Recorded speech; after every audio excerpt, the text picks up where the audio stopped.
Even though they played the majority of Saturday night's game against Oregon's backup quarterback and reserve running backs, the Bears couldn't find a way to get any consistent traction in a 45-24 loss in front of a boisterous crowd of 55,707. Quarterback Ross Bowers rebounded with 255 passing yards and 3 touchdowns on 23 of 41 passing after a fourth-quarter meltdown against USC, but Cal got little to nothing in the run game.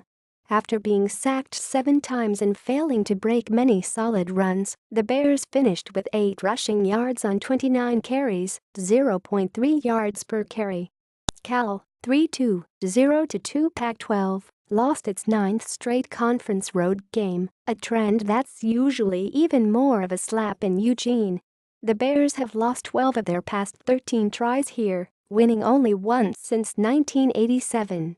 The Ducks, 4-1, took an early 17-point lead, and after allowing Cal to trim the deficit to 24-17 with about 11 minutes remaining, extended their lead back to 3 scores behind backup quarterback Taylor Eli and a stable of reserve runners.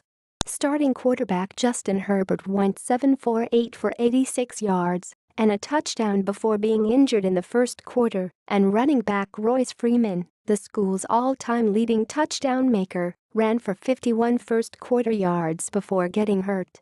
Connie Benoit had 18 carries for 138 yards and 2 touchdowns, and Tony Brooks-James added 16 carries for 76 yards and a score as Cal's defense allowed more than 6 yards per rush.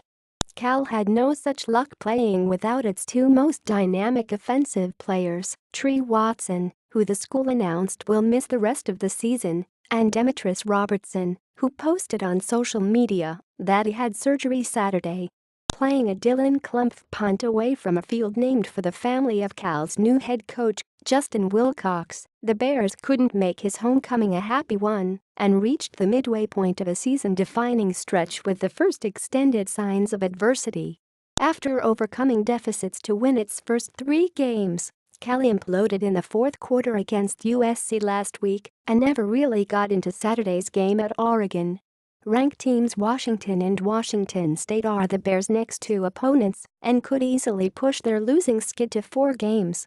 Playing in Willie Taggart's Gulf Coast offense, which came into the game atop the nation in scoring, 50.8 points per game, and 7th in total offense, 557.0 yards per game, Oregon appeared poised to better its numbers.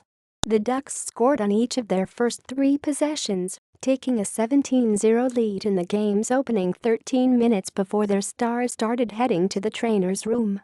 Freeman ran 4 times for 33 yards, including a 20-yarder, on Oregon's first possession, but Cal limited the Ducks to a 42-yard field goal. That was about as good as it for the Bears, who allowed Oregon to sprint 78 yards in 4 plays on its second drive, taking a 10-0 lead on a 37-yard strike from Herbert to Brandon Schooler. The Ducks extended their lead to 3 scores, just 3 possessions into the game. Herbert completed the 53-yard drive with a 7-yard touchdown run, but he went to the locker room after landing awkwardly on his non-throwing shoulder.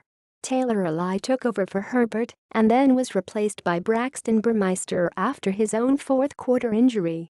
Cal's offense crossed midfield only once in the first half on its own, but the Bears' defense helped the cause. Junior inside linebacker Jordan Kunasek, playing for the first time since Week 1, returned an interception 53 yards to the Oregon 18. Ross Bowers hooked up with Jordan Vesey for an 18-yard touchdown that trimmed Cal's deficit to 17-7 with less than a minute to play in the first half. Oregon took its first possession of the second half 73 yards, including a 1-yard touchdown plunge by Benoit that pushed the Ducks' lead to 24-7. The Bears, who have come from behind in all of their wins, got a 75-yard pass from Bowers to Kano Wainoa to cut their deficit to 24-14 with 9:45 remaining in the third quarter. A 24-yard reception by Patrick Laird on a wheel route set up Matt Anderson's 36-yard field goal that trimmed Oregon's advantage to 24-17 with 10:44 left. but Benoit broke a 68-yard run 3 plays later for a touchdown that put the Ducks up 31-17 with 9:51 on the clock. Back-to-back sacks by Oregon all but sealed the victory. On 3rd and 19, Justin Holland sacked Bowers and forced a fumble that Henry Mondo recovered. 4 plays later, Tony Brooks-James pounded it in from 5 yards to make it a 38-17 game.